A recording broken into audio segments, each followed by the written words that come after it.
অপবিত্র পবিত্র বা সর্বাবস্থাগত বিবাদচ্ছরে কুণ্ডলিকাক্ষম সভাজ্য বন্ত্রং শুচি ওং শুচি ওং শুচি ওং শুচি ওং বিষ্ণু বিষ্ণু বিষ্ণু তদ্বিষ্ণু পরমং পদ সদা পশ্যন্তি সুরায় দেবীব চক্ষুরাত্ম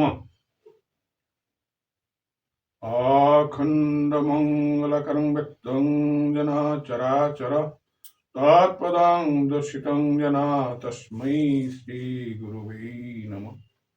গুরু ব্রহ্মা গুরু বিষ্ণু গুরুদেব মহেশ্বর গুরুদেব পরম ব্রহ্ম তস্मै শ্রী গুরুবে নমঃ। অজ্ঞানতিমিরাস্য জ্ঞানাঞ্জন শলাকয়া চক্ষুরিস্মিলিतं येन তস্मै শ্রী গুরুবে নমঃ। জয় শ্রীকৃষ্ণ চৈতন্য প্রভু নিত্যানন্দ শ্রী অদ্বৈত গদাধর শিবাসাদি গৌর ভক্ত বৃন্দায় নমঃ। হরে কৃষ্ণ কৃষ্ণ কৃষ্ণ হরে হরে হরে রাম রাম রাম হরে হরে। ওম বৃন্দাবৈ তুলসী দেব্যৈ প্রিয়াৈ কেশব চ কৃষ্ণ ভক্তি পদে দেবী সত্যবত্যৈ নমঃ নমঃ। হংসা কল্পতরুভ্যশ্চ কৃপা সিন্ধুভ্যেব চ পতিতানাং পাবনেভ্যো বৈষ্ণবেভ্যো নমো নমঃ। হরে কৃষ্ণ। সুধী ভক্তবৃন্দ, আজকে মাঘ মাসের শুক্ল পক্ষিয়া জয়া একাদশী। আমরা সনাতন ধর্মীয়, আমরা যারা সনাতনী, আমরা অনেকেই আমাদের যে সনাতনী 12টি মাস আছে, এই মাসগুলির নাম আমরা অনেকেই জানি না। তাই আজকে আমি আপনাদেরকে এই সনাতনী মাসগুলা সম্বন্ধে একটু আলোচনা করব। সনাতনী মাসগুলা নামগুলি আমি এখন আপনাদেরকে পাঠ করে শোনাব। হরে কৃষ্ণ। চৈত্র মাস সনাতনী মাসের নাম হচ্ছে বিষ্ণু মাস। বৈশাখ মাস সনাতনী মাসের নাম হচ্ছে মধুসূদন মাস। জ্যৈষ্ঠ মাস সনাতনী মাসের নাম হচ্ছে ত্রিবিক্রম মাস। আষাঢ় মাস সনাতনী মাসের নাম হচ্ছে বামন মাস। মাঘ আষাঢ় শ্রাবণ মাস সনাতনী মাসের নাম হচ্ছে শ্রীধর মাস। ভাদ্র মাস সনাতনী মাসের নাম হচ্ছে শ্রী ঋষিকেশ মাস। আশ্বিন মাস সনাতনী মাসের নাম হচ্ছে পদ্মনাভ মাস। ভাদ্র মাস সনাতনী মাসের নাম হচ্ছে ভাদ্র মাস বলছি না, দামোদর মাস। এটা সবাই জানে, দামোদর মাস, কার্তিক মাস। এটা সনাতনী, আমাদের যারা সনাতনী সবাই জানে দামোদর মাস, কিন্তু আর যে মাসগুলো আছে সেটা কেউ জানেও না, জানার চেষ্টাও করে না। কার্তিক মাস, দামোদর মাস। কার্তিক মাসের পরে হলো অগ্রহায়ণ মাস। অগ্রহায়ণ মাস হলো কেশব মাস। আর পুষ মাস হলো নারায়ণ মাস। এই বর্তমানে মাঘ মাস চলছে মাধব মাস। আর ফাল্গুন মাস গোবিন্দ মাস। এবং আমাদের আরেকটা মাস আছে, এমনি বাংলা মাস হলো 12টা, কিন্তু আমাদের সনাতনী মাস হলো 13টা। 13 নম্বর মাসের নাম হচ্ছে পুরুষোত্তম মাস। হরে কৃষ্ণ। আজকে সেই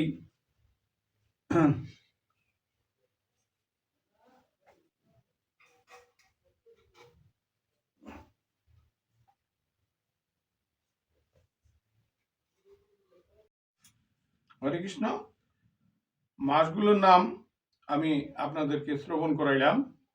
এখন আজকে আমাদের এই মাঘ মাসীয় শুক্ল পক্ষিয়া যে একাদশী, এই একাদশীর নাম হচ্ছে জয়া একাদশী। এই জয়া একাদশী সম্বন্ধে ভবিষ্যৎ পুরাণে যুধিষ্ঠির শ্রীকৃষ্ণকে প্রশ্ন করেছিলেন, শুক্লপক্ষিয়া জয়া একাদশী মাহাত্ম্য বর্ণনা করুন। ভগবান শ্রীকৃষ্ণ মহারাজ যুধিষ্ঠিরকে বললেন, হে জনার্দন, আপনি যেসব জরায়ুজত, দেশজত, অগ্রজত, উদ্ভিজত এই 4 প্রকার জীবের উৎপত্তির মূল কারণ, আপনি এই সৃষ্টির শ্রেষ্ঠ হইল ভগবান শ্রীকৃষ্ণ। ভগবান শ্রীকৃষ্ণ আমাদেরকে জরায়ুজ অর্থাৎ যে সমস্ত জীব জরার থেকে সৃষ্টি হয়েছে, যেমন মানুষ, পশু পক্ষী, এই সমস্ত সব কিছু হলো কি মাতৃগর্ভের থেকে সৃষ্টি হয়। আর দেশজ অর্থাৎ জরা ছাড়া অন্য জায়গায়, যেমন জলে, স্থলে, নিরীক্ষে যা এই কীট পতঙ্গ, এদের জন্ম হয়। আর কি হয়? উদ্ভিজ, এই যে উদ্ভিদ একটাও আমাদের এই 84 লক্ষ জীবের মধ্যে একটা জীব। আমরা সনাতনীরা, আমাদের সনাতন ধর্ম, আমরা জন্মান্তরবাদে বিশ্বাসী। আমরা 84 লক্ষ জীব, 84 লক্ষ যোনি পার করে মানব জীবন আমরা পেয়েছি। এই মানব জীবন 4 লক্ষ বার। হয়তো আমরা এখন কত জন্ম পরে এই মানব জন্ম পেয়েছি সেটা আমরা কেউ এখন নিরীক্ষণ করে বলতে পারবো না।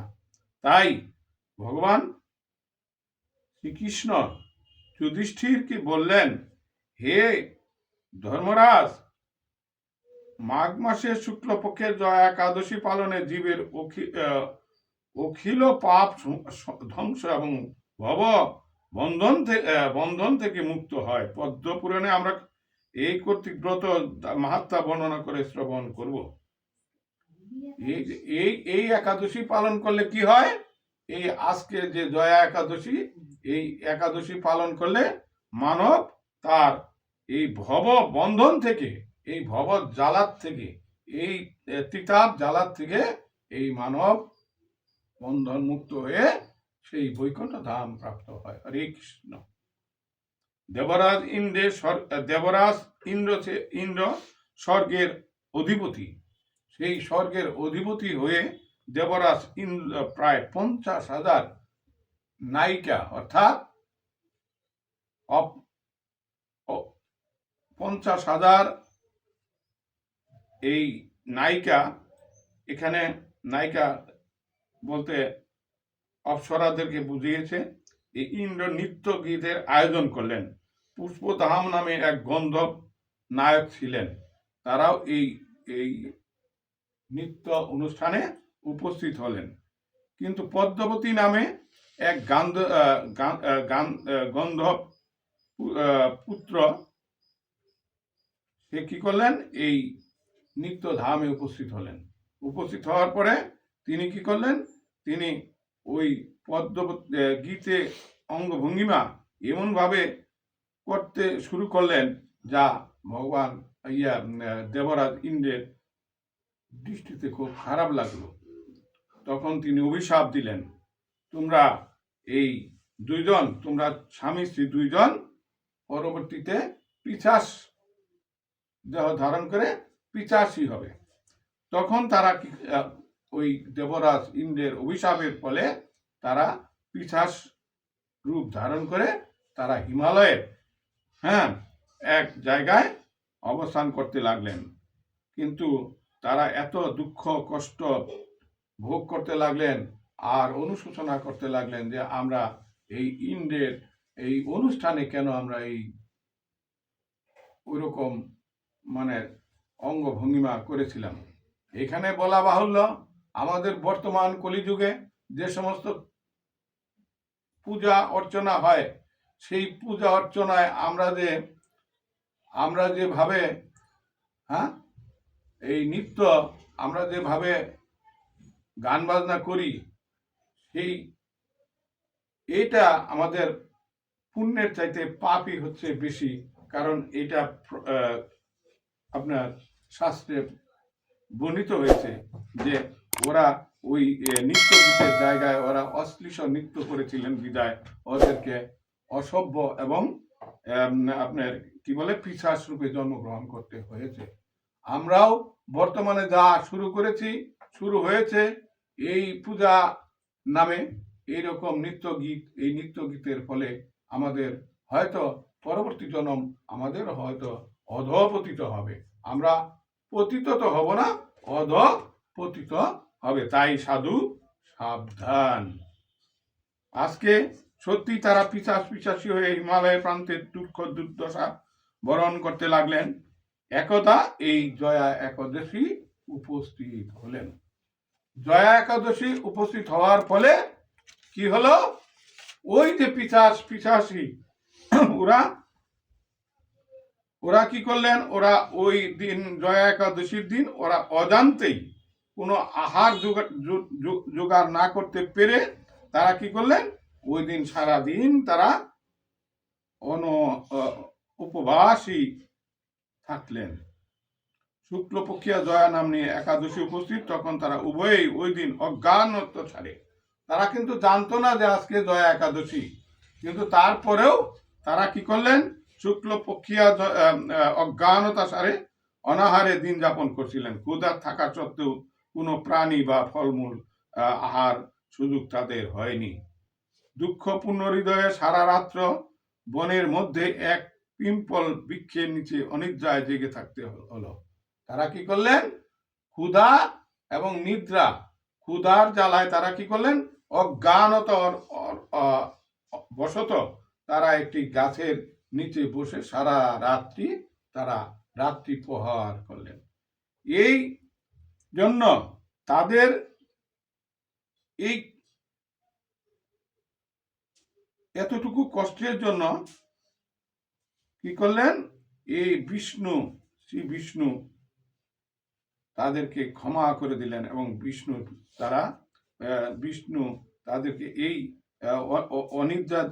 অনিদ্রা থাকার ফলে হে রাজন, এই প্রকারে তারা জয়া একাদশী তাদের পালন হয়ে গেল। ভগবান বলতেছেন যুধিষ্ঠিরকে, তারা না জেনেও যদিও এই একাদশী ব্রত পালন করেছেন, কিন্তু তারা জানতেন না যে আজকে জয়া একাদশী, কিন্তু তাদের ভাগ্যে ওই দিন আহার জুটে নেই বিদায় তারা সারা দিন এবং সারা রাত্রি অনাহারে ছিল। বিদায় বিষ্ণু কি করলেন, ওটাকে জয়া একাদশী হিসেবে গ্রহণ করে নিলেন। গ্রহণ করার ফলে কি হলো, তারা সেই আবার তাদের দিব্য দেহ ফেরত পেল এবং তারা দিব্য বিমান যোগে দেবরাজ ইন্দ্রের নিকে গিয়ে পৌঁছলো এবং ইন্দ্রকে তারা ষষ্ঠাঙ্গে প্রণাম করলো। হরে কৃষ্ণ। দেবরাজ তাদের দেখে তো হতবাক।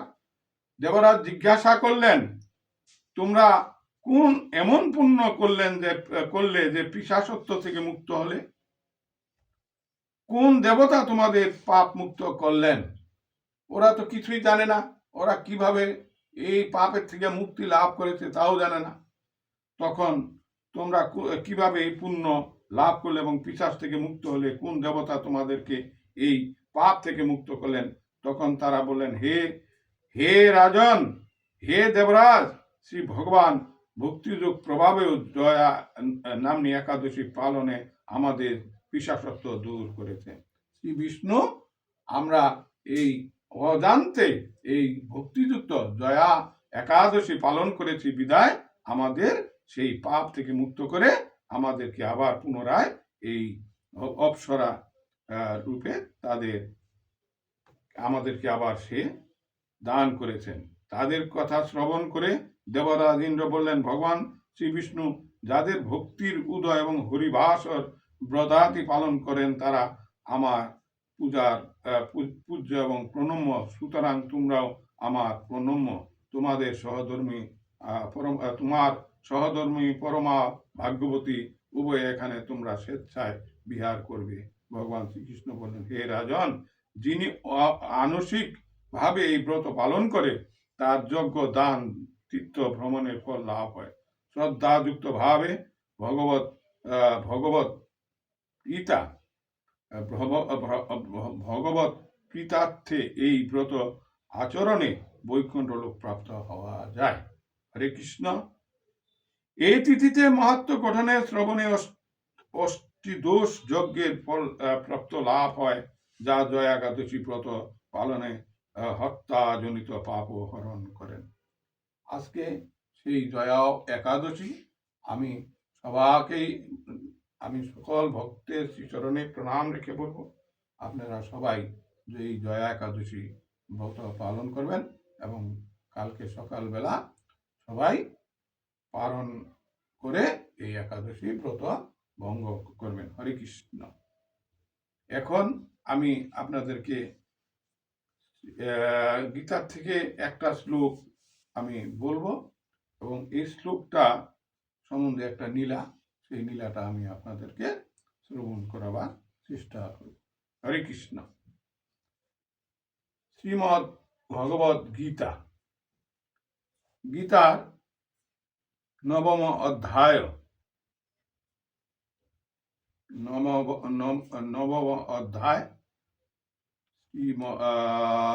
রাজগুহ্য যোগ। হরে কৃষ্ণ। নব অধ্যায় 22তম শ্লোক। নব অধ্যায় 22তম শ্লোকে ভগবান শ্রীকৃষ্ণ বলেছেন, অনন্য চিন্তা অনন্য চিন্তায়ং মাং যোজনা পর্যপাস্যতে তেষাং নিত্য যুক্তানং মুখ্যায়াম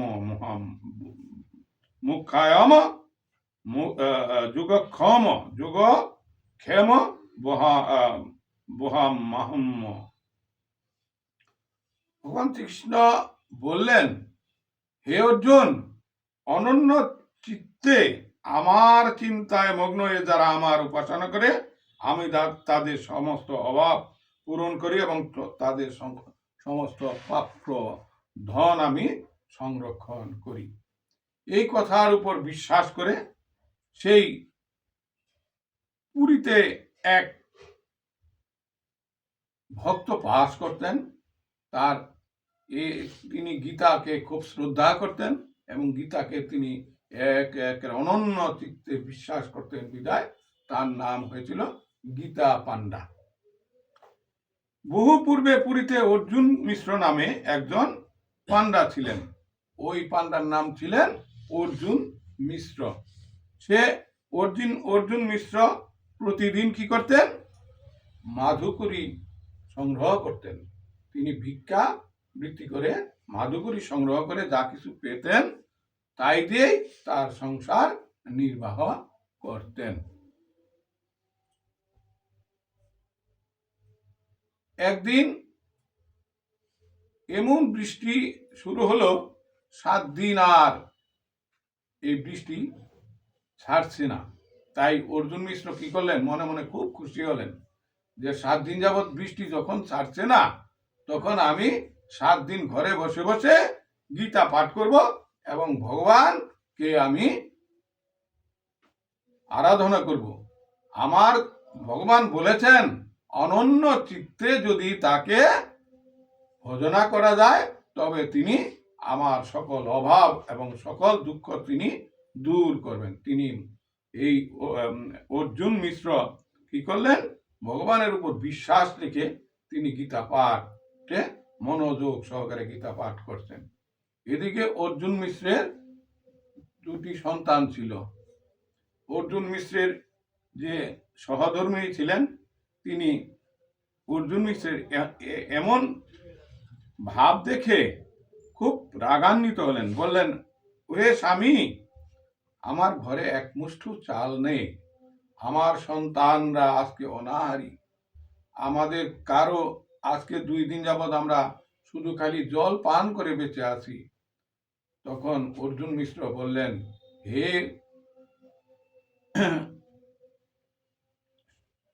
আমার সহধর্মণী, হে আমার প্রিয়ে, তুমি চিন্তা করো না। ভগবান বলেছেন যে যদি আমি তার প্রতি সম্পূর্ণ বিশ্বাস রেখে তার প্রতি অনন্য চিত্তে যদি আমি তাকে ভজনা করি, তাহলে ভগবান আমাকে আমার যত অভাব, আমার যত কষ্ট সব উনি নিজে গ্রহণ করে নেবেন। এই কথায় ওই মিশ্রর স্ত্রীর খুব রাগ হলো, অর্জুন মিশ্রের খুব রাগ হলো। তিনি কি করলেন, অর্জুন মিশ্রের হাত থেকে অর্জুন এই গীতা গ্রন্থটাকে নিয়ে ওই লোকটির যে অনন্য নিত্যা যুক্তাং যুগক্ষেম বহম মহম, নিত্য যুক্তাং যুগক্ষেম বহম মহম, এই তিনটা কি করলেন শব্দ তিনি কেটে দিলেন, কলম দিয়ে এমন ভাবে কেটে দিলেন যে এটা মিথ্যা। ভগবান বলেছেন যে তার ভক্তের সব সে গ্রহণ করে নেয়, কিন্তু আমরা আজকে অনাহারি, ভগবান আমাদেরকে কোনো খাদ্যের সংস্থান উনি করলেন না, তাই এটা মিথ্যা। এই রাগে কি করলেন, অর্জুন মিশ্রের স্ত্রী সেই শব্দ তিনটাকে কেটে দিলেন। কেটে দিয়ে সে ঘুমিয়ে পড়লেন। ক্ষুধার জ্বালায় ঘুম আসছে না, কিন্তু তবুও শুয়ে আছেন। এমন সময় দরজায় খটখট করে তিনটি আওয়াজ হলো। অর্জুন মিশ্র স্ত্রী উঠে গিয়ে দরজা খুললেন, দেখলেন দুটি বালক তার দরজায় এসে উপস্থিত, অনেক আহার নিয়ে। তিনি শয্যা ত্যাগ করে দরজা খুলে দেখলেন দুজন অত্যন্ত সুন্দর বালক সেখানে দাঁড়িয়ে আছেন, আর তারা তাদের সঙ্গে আহার্য প্রস্তুত করবার জন্য বহুবিধ খাদ্য উপকরণ বহন করে নিয়ে এসেছেন। তখন অর্জুন মিশ্রের স্ত্রী বললেন, আপনারা কে? বালক দুটি বললেন, আপনি অর্জুন মিশ্রের স্ত্রী? হ্যাঁ, আমি অর্জুন মিশ্রের স্ত্রী। অর্জুন মিশ্রের এক খুব হিতৈষী, অর্জুন মিশ্রের খুব একজন হিতৈষী, সে তার জন্য এই আহার্যগুলি পাঠিয়েছেন, আপনি এই আহার্যগুলি গ্রহণ করুন। অর্জুন মিশ্রের স্ত্রী ওই আহার্যগুলি বহুবিধ আহার, হ্যাঁ, চাউল, ডাউল, দুধ, চিনি, বহুবিধ ফল, বহুবিধ আহার নিয়ে এসেছেন। ওই বালক দুটির মধ্যে একজনের বালকের গায়ের রং ছিল শ্যামবর্ণ, অন্যজনের গায়ের রং ছিল দুগ্ধবর্ণ। কৃষ্ণবর্ণ বালকটি ব্রাহ্মণীকে বলল, দয়া করে এই খাদ্য বস্তুগুলি নিন, গীতা পান্ডার কোনো মিত্র এগুলি প্রেরণ করেছেন, অনুগ্রহ করে এগুলি রান্না করুন এবং পূর্ণ পরিতৃপ্তি সহকারে ভোজন করুন। ব্রাহ্মণী কি করলেন, ব্রাহ্মণী এই অনুপম সুন্দর দুই বালককে দর্শন করে অত্যন্ত প্রীত হলেন, এবং তিনি তখন বালকদ্বয়ের কণ্ঠস্বর শ্রবণ করলেন। তখন তার হৃদয় আনন্দে পরিপূর্ণ হলো। তিনি তাদের প্রতি গভীর স্নেহ ও প্রীতি অনুভব করলেন। তিনি তাদের আহার্য প্রস্তুত করবার জন্য যে সময় তিনি বললেন যে আমার আহার্য প্রস্তুত করতে, আমার রান্না করতে একটু দেরি হবে, আপনারা একটু অপেক্ষা করেন, আমরা একসাথে ভোজন করব, প্রসাদ ভোজন করব। গ্রহণের জন্য প্রবল ইচ্ছা ছিল, কিন্তু আমার জিহ্বা কেটে দেওয়া হয়েছে, সেজন্য আমি কিছুই আহার করতে পারবো না। একথা বলে বালক দুটি বিদায় নিল। ভগবান রূপী বালক বললেন, মাগো, তোমার প্রসাদ আহার করার আমার প্রচন্ড ইচ্ছা ছিল, কিন্তু আমার জিহ্বা কেটে দিয়েছে, তাই আমি এই প্রসাদ আজকে গ্রহণ করতে পারবো না। এই কথা বলে কি করলেন, বালক দুটি বিদায় নিলেন। গীতা পান্ডা অর্জুন মিশ্রের স্ত্রী সমস্ত ভোজ্যগুলি ঘরে রেখে তাদের সৌভাগ্যের কথা তার স্বামীকে বলতে গেলেন। যখন গীতা পান্ডা এসে সমগ্র গড়বর্তী বহুবিধ খাদ্য উপকরণ দেখলেন, তখন তিনি তার স্ত্রীকে জিজ্ঞেস করলেন, তুমি কি ওই বালক দুটিকে ভোজন করিয়েছ? আশা করি তুমি এই দয়ার প্রতিদানের কিছু প্রসাদ তাদের ভোজন করিয়েছ? দাসী উত্তর দিলেন, আমি তাদেরকে প্রতীক্ষা করতে বলেছিলাম, কিন্তু তারা বলল, ভোজন করতে বলেছিলাম, কিন্তু কৃষ্ণবর্ণ বালকটি বলল যে কেউ তার জিহ্বায় 3টি স্থান কেটে দিয়েছে, সেজন্য সে কিছুই খেতে পারছে না। অর্জুন মিশ্র তখন কথা শুনে তিনি তৎক্ষণাৎ বুঝতে পারলেন ওই বালকদ্বয় ভগবান স্বয়ং ব্যতীত অন্য কেউ নয়। হরে কৃষ্ণ।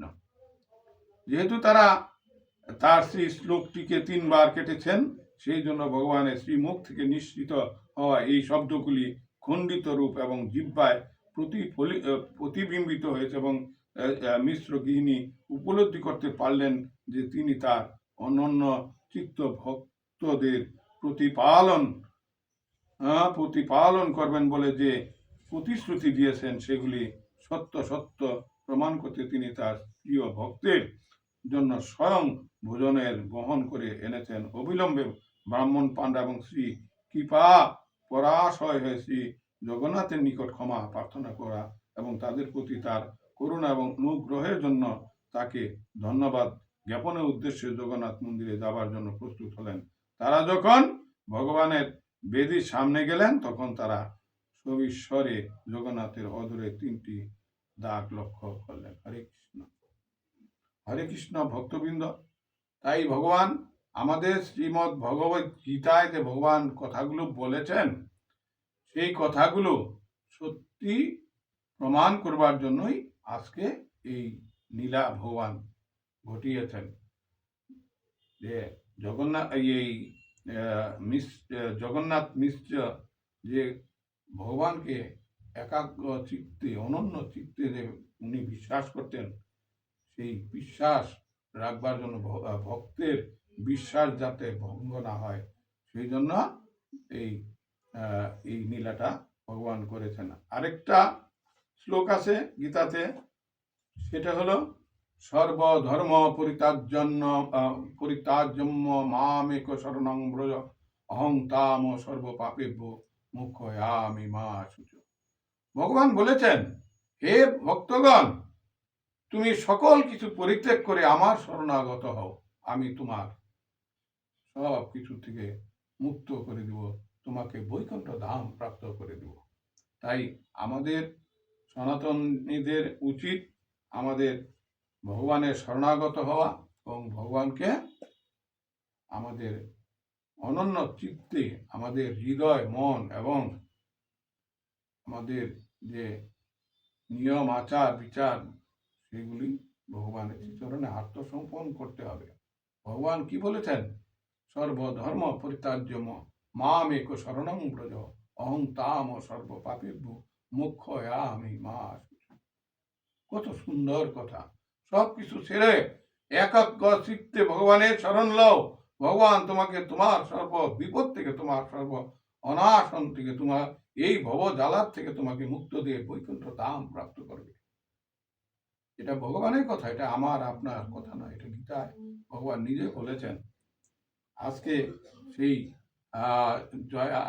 জয়া একাদশীতে ভগবান যে নীলা, ভগবান বলেছেন যে যে যে যারা নাকি এই জয়া একাদশী পালন করবেন, তাদের অবশ্যই বৈকুণ্ঠ ধাম প্রাপ্ত হবেন।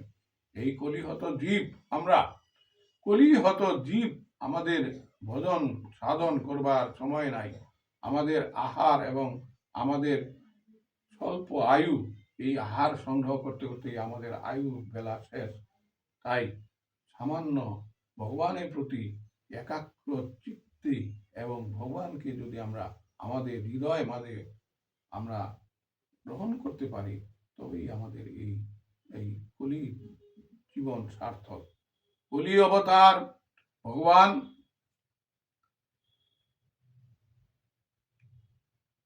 শ্রী গৌর সুন্দর আমাদের এই কলিযুগে এসেছেন আমাদেরকে উদ্ধার করবার জন্য। ভগবান গৌর সুন্দর রাধা কৃষ্ণের 2 তনু একত্র মিলিত হয়ে কি হয়েছেন? গৌরাঙ্গ মহাপ্রভু, গৌর সুন্দর মহাপ্রভু কলিযুগের জন্য কলিতে অবতীর্ণ হয়েছেন। কি বলছেন ভগবান? নাম কেবল মহানাম করো, নাম ভিন্ন, গতি নাই, গতি নাই, গতি নাই। ভগবান গৌরাঙ্গ মহাপ্রভু কলিযুগে আমাদের এই কলিহত জীবকে উদ্ধার করবার জন্য উনি এসে বলেছেন, হে কলিহত জীব, তোমরা মহানাম করো, এই নাম ভিন্ন, আর কোনো গতি নাই, গতি নাই, গতি নাই, গতি নাস্তিব, গতি নাস্তিব, গতি নাস্তিব। তিনি কি বলেছেন? 3 বার বলেছেন, এই গতি নাই, গতি নাই, গতি নাই। তাই এই তারক ব্রহ্ম নাম আমরা শ্রবণ করব, কীর্তন করব। তারক ব্রহ্ম, তারক, তারক, যেখান তারক শব্দের অর্থ তারণ করা বা তাড়িত করা, দৌড়ানো। যে আমাদের যে হৃদয় মাঝে যে সমস্ত পাপ আছে, সেই পাপকে দূর করে দিবে সেই তারক ব্রহ্ম। কি ব্রহ্ম? যে ব্রহ্ম আমাদের সৃষ্টি করেছেন, সেই ব্রহ্ম ভগবান শ্রীকৃষ্ণ একবার কি করল, এই ভগবান শ্রীকৃষ্ণ সেই ক্ষীরদা সাগরে সাহিত, সেই তখন ভগবান শ্রীকৃষ্ণ কি করলেন? মনে মনে ভাবলেন, আমি একটা নীলাবাসর করব। এই নীলাবাসর করবার জন্য তিনি কাকে আহ্বান করলেন? আহ্বান করলেন সেই ব্রহ্মাকে। ব্রহ্মা ভগবান শ্রীকৃষ্ণের আহ্বানে সাড়া দিলেন, কিন্তু ব্রহ্মা পৃথিবী কিছুই দেখতে পাচ্ছেন না। ব্রহ্মা সেই ভগবানের নাভি মূল থেকে বের হয়ে শুধু দেখতেন জল আর জল, কোথাও কোনো কিছু নেই। এইভাবে ঘুরতে ঘুরতে ঘুরতে ঘুরতে ব্রহ্মার 100 বছর কেটে গেল।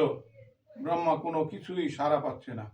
তখন ব্রহ্মা ভগবানকে বললেন, হে হে বিষ্ণু, আপনি যে আমাকে ডেকেছেন, আমাকে কি করতে হবে আপনি বলুন। তখন ভগবান শ্রী বিষ্ণু বললেন, তুমি সৃষ্টি করো। কি সৃষ্টি করবে? তুমি এই আমি নীলাবাসর করব, তুমি সেই নীলাবাসরের ক্ষেত্র সৃষ্টি করো। তখন ব্রহ্মা কি করলেন? 84 লক্ষ যোনি সৃষ্টি করলেন। সেই 84 লক্ষ যোনির মধ্যে সৃষ্টি করলেন এক জোড়া মানব। সেই মানব, প্রথম মানব, তার নাম হলো কি? মনু। এবং প্রথম মানবী, তার নাম হলো কি? শতরূপা। এই মনু এবং শতরূপা, এই দুইজনের থেকেই এই যে আমরা যে মানব জনম, এই যে আমরা যে মানুষ, এই মানুষের সৃষ্টি। আমাদের আদি পিতাকে মনু আর আদি মাতা শতরূপা। শতরূপা এবং মনুর থেকেই আমাদের এই মানুষের সৃষ্টি। সেই মনু যে আমাদেরকে জীবন চলার যে দিক নির্দেশনা দিয়ে গেছেন, আমাদের জীবন ধারা কিভাবে চলবে, আমরা কিভাবে চলবো, আমাদের কি করণীয়, সব কিছু মনু আমাদেরকে দিয়ে গেছেন মনু সংহিতায়। মনু সংহিতাতেই আমাদের জীবন চলার সব বিষয় আশয় সব কিছু দিয়ে গেছেন। আমরা আসলে কলিহত জীব। সত্য যুগে কি ছিল? সত্য যুগে ছিল তপস্যা। সত্য যুগে মানুষের আয়ু ছিল কোটি কোটি বছর, লক্ষ লক্ষ বছর তারা তপস্যা করছেন। তারপরে সত্য যুগের পরে আসলো কি? দ্রাপর যুগ। দ্রাপর যুগে কি আসলো? দ্রাপর যুগে আসলো যাগ এবং যজ্ঞ, অশ্বমের যজ্ঞ, গুমের যজ্ঞ, যত কিছু যজ্ঞ আসলেন কি যুগে? দ্রাপর যুগে। তখন মানুষের আয়ু ছিল 10,000 বছর। দ্রাপর যুগের পরে আসলো কি? সত্য যুগের পরে আসলো ত্রেতা যুগ। এই ত্রেতা যুগে কি আসলো? যজ্ঞ এবং যজ্ঞ এবং যাগ এবং যজ্ঞ, এই যজ্ঞ অনুষ্ঠান ঋষিরা, মুনি ঋষিরা করতেন। তারা বড় বড় রাজা, যারা রাজা রাজেশ্বরী, তারাই এই যজ্ঞ করতেন। অনেক যজ্ঞ করতে অনেক সময় লাগতো, অনেক টাকা পয়সার দরকার ছিল। আমাদের মতো সাধারণ মানুষের যাগ যজ্ঞ করার সামর্থ্য ছিল না, তাই আমরা উদ্ধার পাইনি। তারপরে আসলেন ভগবান শ্রীকৃষ্ণ তারপরে ভগবান আসলেন দ্বাপর যুগে। ভগবান এসে কি করলেন? পূজা প্রজ্বলন করলেন। তারপরে মানুষ পূজা করত, ভগবানের সাথে লীলা করত, পূজা করত, যাগ করত। সেই পূজার একটা নীলা, সেটা হলো কি পূজা? সেটা হলো গোবর্ধন পূজা। সেই গোবর্ধন পূজার নীলা ভগবান শ্রীকৃষ্ণ গোবর্ধন পর্বতকে পূজা করলেন। সেইখানে আপনার সেই পূজার থেকে ভগবান শ্রীকৃষ্ণ দাপর যুগে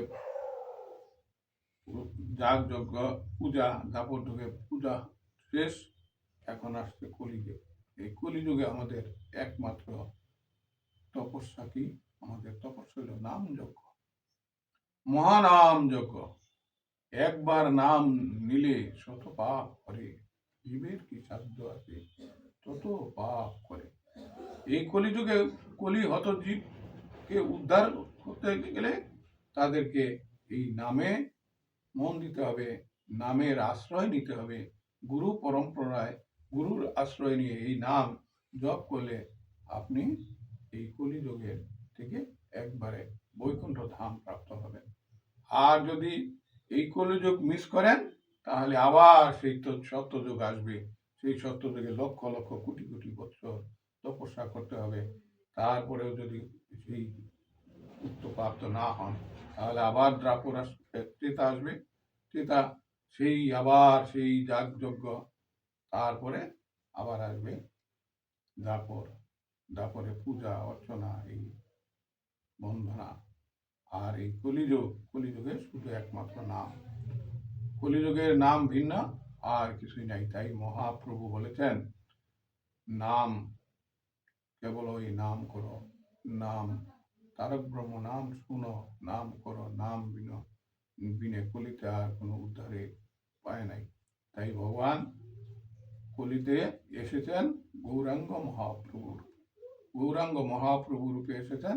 সঙ্গে নিয়েছেন তার পার্শ্বদ পঞ্চতত্ত্ব, গৌরাঙ্গ, নিত্যানন্দ, গদাধর, অদ্বৈত, শ্রীবাস। এই পার্শ্বদ নিয়ে তিনি আমাদের এই কলিযুগের মানুষকে উদ্ধার করবার জন্য এসেছেন। আমরা তার সেই পদাঙ্ক অনুসরণ করে যদি আমরা সেই নাম এবং কীর্তন এবং আমরা যদি নাম জপি, তাহলে আমাদের এই কলিযুগে জীবনে সার্থকতা পাব এবং আমরা অল্প উপাসনা করে, অল্প কষ্ট করে আমরা বৈকুণ্ঠ ধাম প্রাপ্ত হব। হরে কৃষ্ণ। শুধু ভক্তবৃন্দ, আজকে আমার আলোচনা এখানেই বিশ্রাম দিলাম। পরবর্তীতে আবার কোনো এক সময় যদি সময় হয় আপনাদের সাথে সঙ্গ করার, আপনারা যদি আমার এই আলোচনায় সন্তুষ্ট থাকেন তাহলে জানাবেন।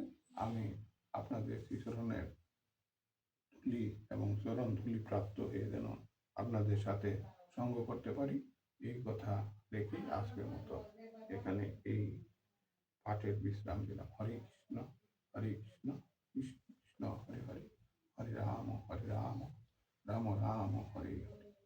গঙ্গা গীতা সাবিত্রী সত্তা প্রতিভতা, ব্রহ্মাবলী ব্রহ্মবিদ্যা ত্রিসন্ধ্যা সীতা, মুক্তিগেহিনী অর্ধমাত্রা চিতানন্দা, ভবগ্নি ভ্রান্তিনাশিনী পরমানন্দা, তথার্থ জ্ঞানঞ্জলি বেদত্রয়ী। হরে কৃষ্ণ, কৃষ্ণ কৃষ্ণ হরে হরে, হরে রাম রাম রাম হরে হরি বল।